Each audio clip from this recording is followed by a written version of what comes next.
ನಮ್ಮ ಹ್ಯಾಟ್ರಿಕ್ ಸೂರ್ಯ ಇವ್ರ ಬಗ್ಗೆ ನಿಮ್ಗೆ ಒಂಚೂರು ಮಾಹಿತಿ ನಾವು ಹೇಳಲೇಬೇಕು. ನಮ್ಮ ದಿವಂಗತ ರಘುವೀರ್ ಅವರು 2 ಚಿತ್ರಗಳ ಶೃಂಗಾರ ಕಾವ್ಯ, ಚೈತ್ರದ ಪ್ರೇಮಾಂಜಲಿ ಚಿತ್ರ ಸೂಪರ್ ಹಿಟ್ ಹಾಗೂ ಹಲವಾರು ಚಿತ್ರಗಳನ್ನ ಅವ್ರು ಮಾಡಿದರು. ಅಂದಿನಿಂದ ನಮ್ಮ ಹ್ಯಾಟ್ರಿಕ್ ಸೂರ್ಯ ಅವರು ರಘುವೀರ್ ಅವ್ರ ಜೊತೆಗೆ ಅವರ ಶಿಷ್ಯನಂತೆ ಸುಮಾರು 8-10 ವರ್ಷಗಳ ಕಾಲ ಜೊತೆಯಾಗಿ ಕೆಲಸ ಮಾಡಿದವರು. ಇವರು ಏಕಾಂಗಿ. ಇವರು ಬೇರೆ ಯಾರು ಸಂಸ್ಥೆ ಆಗಲಿ ಅಥವಾ ಇನ್ಯಾರು ಸಹಾಯಕರಾಗಿ ಯಾರೂ ಇಲ್ಲ. ನೀವೇ ನೋಡ್ತಾ ಇರ್ಬೋದು, ಪ್ರತಿಯೊಂದು ಕೆಲಸವನ್ನು ಇವರೇ ಹೋಗಿ ಅತ್ಯಂತ ಅಚ್ಚುಕಟ್ಟಾಗಿ ಮುತುವರ್ಜಿಯಿಂದ ಜವಾಬ್ದಾರಿ ತಗೊಂಡು ಕೆಲಸ ಮಾಡ್ತಾರೆ. ಇಲ್ಲೂ ವೇದಿಕೆ ಮೇಲೆ ನೀವು ನೋಡ್ತಾ ಇರ್ಬೋದು, ಅಲ್ಲಿ ಹೋಗಿ ಮುಖ್ಯ ಅತಿಥಿಗಳನ್ನು ಸ್ವಾಗತ ಮಾಡ್ತಾರೆ.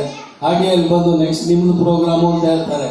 ಆಮೇಲೆ ಹುಡುಗರಿಗೆ ನಾಗೋಯ್ತು 5 ನಿಮಿಷದಲ್ಲಿ ಪ್ರಾರಂಭ ಆಗುತ್ತೆ. ಆ ರೀತಿ ಒಂಥರ ಪಾದರಸದಂತಹ ವ್ಯಕ್ತಿ.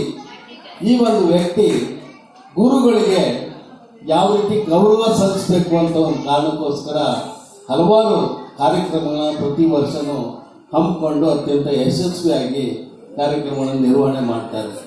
ಹಾಗೆ ಇವತ್ತು ನಮ್ಮ ದೊಡ್ಡ ಮನೆಯ 2ನೇ ಮಗನ ಅಂತ ರಾಘವೇಂದ್ರ ರಾಜ್ಕುಮಾರ್ ಅಂದರೆ ರಾಘಣ್ಣ ಅವರ ಹುಟ್ಟುಹಬ್ಬ, 62ನೇ ಹುಟ್ಟುಹಬ್ಬ.